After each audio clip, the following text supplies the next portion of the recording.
कितना बड़ा ढेला बना लेता है गोबर का, और उसे लुढ़काते हुए, ढकेलते हुए अपने बिल के पास में ले जाता है। और जिस समय वो गोबरेला उस गोबर के गोले को अपने बिल के पास में ले जाता, और जैसे देखता है तब उसे पता चलता है, अरे राम राम, बिल तो छोटा है लेकिन गोबर का ढेला तो बहुत बड़ा है, क्या किया जाए, कैसे जाएगा अंदर। कुछ समय सोचने के बाद में वो गोबर के ढेले को छोड़ करके ही वो बिल में प्रवेश हो जाता है। ठीक ऐसा ही हमारा आपका जीवन है। जैसे गोबरेला प्रातः काल से सायंकाल तक गोबर के ढेले को एकत्र करता रहता है, लेकिन वो सोचता है कि इसे मैं ले जाऊंगा, और जाने का समय जब आया तो वहां तक तो ले गया, लेकिन देखा कि अरे राम राम, इसका छेद तो छोटा है, ये तो जाएगा नहीं। इसी प्रकार से हमारा जीवन है मेरे बंधुओं, मेरी माँ, हम लोग न जाने कितना धन एकत्र करते हैं, पैसे को इकट्ठा करते रहते हैं, खूब प्रॉपर्टी कर लेते हैं, खूब बंगले गाड़ियां सब कुछ कर लेते हैं, लेकिन जब एंड का समय, मरने का समय आता है, तब मुझे पता चलता है कि मैंने एकत्र तो बहुत किया, लेकिन ले जाने का परमिशन तो है ही नहीं, ले जाने का परमिशन नहीं है। तो धर्म से जुड़े रहो, धर्मो रक्षति रक्षता, ये विश्वास रखो, अगर आप धर्म की रक्षा करोगे ना तो आपकी धर्म स्वयं रक्षा करेगा। झूठ मत बोलो, सत्य संभाषण करो। एक बार की बात, एक फकीर घूमते घूमते घूमते घूमते एक शहर में पहुंचे।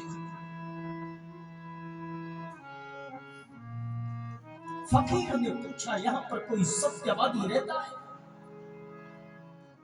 फकीर का नियम था, जो सत्य बोलेगा मैं भोजन उसी के घर में करूंगा, झूठ बोलने वाले के यहाँ पे भोजन नहीं करता। पूछा मोहल्ले वालों से, भैया यहाँ कोई सत्य बोलता है? हाँ, एक सेठ जी हैं। मोहल्ले वालों ने बताया, अच्छा क्या, कैसा उनका धंधा चल रहा? अरे महाराज बहुत ही बड़े आदमी, ओ कितने घर हैं? बोले महाराज प्रॉपर्टी तो इतनी है कि उन्हीं को पता नहीं होगी कि कितने हैं। कितने बेटे हैं? बोले 4 बेटे हैं। ओ उम्र कितनी है? बोले लगभग 80 वर्ष की उम्र है। लेकिन महाराज झूठ नहीं बोलते, सत्य बोलते हैं। फकीर उसी सेठ के यहाँ गया, और फकीर जब सेठ के यहाँ पहुंचे, जैसे सेठ बाहर निकल करके आए, संत का दिव्य दर्शन किया, प्रसन्न हो गए सेठ जी। वो आज तो हमारे घर में वृंदावन से सीधे महात्मा जी पधारे, आइए प्रभु आइए। चरण धोए, घर में अपने बिठाए, खूब स्वागत सम्मान किया, और भोजन के लिए बिठाए। तो जैसे सेठ जी अपने हाथों से स्वयं उस पवित्र भोजन की थाल को लेकर के और आज फकीर के सामने रख दिया, तो फकीर ने भोजन को देखा तो मन में विचार किया कि क्यों न एक बार मैं परीक्षा ले लूं। तो फकीर ने पूछा, सेठ कितने बेटे हैं आपके? सेठ जी ने कहा, महाराज एक बेटा है मेरे। जैसे कहा एक बेटा है, सो फकीर ने सोचा कि तो झूठ बोलता है। मोहल्ले वालों ने कहा इसके 4 बेटे हैं, ये तो कह रहा एक बेटा है। चलो हो सकता है, कोई बात नहीं। अच्छा ये बताओ, आपके घर कितने हैं, मकान कितने हैं, कितनी कोठी? सेठ ने कहा, महाराज मेरे 3 मकान हैं। 3 मकान है? भोजन की थाली को अपने से थोड़ा दूर कर दिया, अपने से दूर कर दिया। मोहल्ले वाले तो कह रहे हैं कि इनको स्वयं पता नहीं, इतनी प्रॉपर्टी, इतनी कोठी, इतने बंगले, इतने फ्लैट इनके हैं, और ये कह रहा है मेरे 3 मकान। चलिए सारी बातों को छोड़ो, अच्छा ये बताओ सेठ जी, आपकी उम्र क्या हो रही है, कितनी एज है आपकी? सेठ जी कहने लगे महाराज मैं 20 बरस का हो गया। खड़े हो गए महाराज, अरे राम राम राम राम राम राम, झूठ का अंबार लगा दिया। ऐसे लोगों के यहाँ भोजन नहीं करता, मैं तो भोजन उनके यहाँ करता हूँ जो सत्य बोलते हैं, असत्य बोलने वालों के यहाँ भोजन नहीं करता। सेठ मैं जा रहा हूँ, मैं भोजन नहीं करूंगा। चरण पकड़ लिए सेठ जी ने, महाराज जी मैंने इसमें झूठ क्या बोला, मैंने तो सत्य बोला। फकीर कहने लगा अब मैं तुझे झूठ मानूं या तेरे मोहल्ले वालों को झूठा मानूं? क्यों? बोले मोहल्ले वालों ने तो बताया कि तेरे 4 बेटे हैं। सेठ कहने लगा बिल्कुल सही बताया, लेकिन महाराज एक क्षण बैठो तो। नौकर को बुलाया, इधर आ बेटा। नौकर आया, जी मालिक जा मेरे बड़े बेटे को बुला के ला। नौकर गया, बड़े बेटे से कहा भाई साहब मालिक बुला रहे हैं। बड़े बेटे ने कहा अरे राम राम, ये तो हमेशा बुलाई ही करते, जाओ कह दो हमारे पास टाइम नहीं है। नौकर ने बताया महाराज आपके बड़े बेटा ऐसा ऐसा बोल रहे हैं, उनके पास टाइम नहीं है। मालिक ने, सेठ ने कहा जाओ मेरे दूसरे बेटे को बुलाओ। दूसरे बेटे के पास में गया तो वो अपने कुछ काम कर रहा है, उसने भी इनकार कर दिया।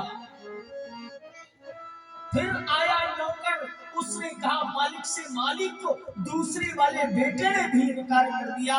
तो सेठ ने कहा जाओ मेरे तीसरे बेटे के पास में जाओ। तीसरा बेटा अपने पत्नी के साथ में अपने रूम में बैठा, उसने आने से इनकार कर दिया। और जिस समय चौथे बेटे को बुलाया तो चौथा बेटा हाथ जोड़ करके पिता के सामने आ गया, कहे पिताजी क्या आदेश है? सेठ जी कहने लगे देख लिया ना महाराज, अरे मैं कैसे कहूं मेरे 4 बेटे हैं। बेटा तो पिता के लिए वही है जो आज्ञाकारी होता है। एक बार पिता का आदेश मिल जाए तो एक बार पिता के आदेश पर बेटा पत्थर खड़ा हो जाए, कहे पिता कहे क्या आदेश है। फकीर के नेत्र खुल गए, ओहो ठीक कह रहा है सेठ, तेरे एक ही बेटा है, पर तुमने ये तो कहा कि मेरे 3 मकान है। फकीर कहने लगा महाराज प्रॉपर्टी तो वास्तव में मेरे पास कितनी है ये मैं नहीं जानता, लेकिन उन सबको मैंने अपनाया भी नहीं है, अपना मानता भी नहीं। क्यों? इतने बंगले, इतनी कोठी, इतने फ्लैट हैं, उनको मैं अपना नहीं मानता। अपने तो मैंने 3 माने हैं। कौन?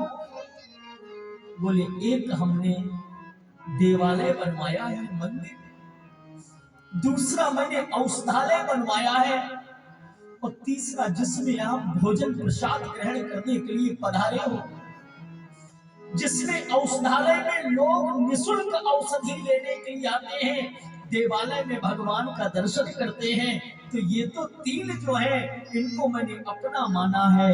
और तो कितने संसार में हैं वो ना तो अपना कभी रहा है और ना आने वाले में समय में कभी अपना हो सकता है। फकीर कहने लगा बात तो ठीक कहते हो, लेकिन एक बात समझ में नहीं आई। आपने कहा कि 20 वर्ष का हूँ, हो तो तुम 80 वर्ष के, पर 20 वर्ष आपने क्यों कहा? महाराज हाँ ये भी बात सुन लीजिए, मैंने 20 वर्ष क्यों कहा? इसलिए कहा क्योंकि मैं वास्तव में 80 वर्ष का हो गया हूँ। लेकिन 20 बरस हुए हैं मैंने अपने गुरुदेव भगवान से दीक्षा ली है, तो जितना समय मेरा गुरुदेव की आज्ञा से भजन में निकला है बस वही मैं अपना जीवन मानता हूँ। इसके पहले कहाँ था क्या था वो जीवन अपना जीवन नहीं था, इसलिए मैंने 20 बरस आपसे कह दिया। एक बात कहूं, आप अपना जीवन कितना जिए महत्व ये नहीं है, आप अपना जीवन कितना जिए। कोई 50 जीता है, कोई 60 जीता है, कोई 70 वर्ष जीता है, कोई 90 वर्ष जीता है, कोई कोई तो 100 के ऊपर पार हो जाता है। लेकिन आपने अपना जीवन कितना जिया ये महत्व ये नहीं है, पर महत्व ये है कि आपने अपने जीवन को कैसे जिया। कम उम्र में पूज्य शंकराचार्य जी को देखो ना, कितनी अल्प आयु में आकर के और सब कुछ हिंदुओं को एक में मिला करके और फिर भगवान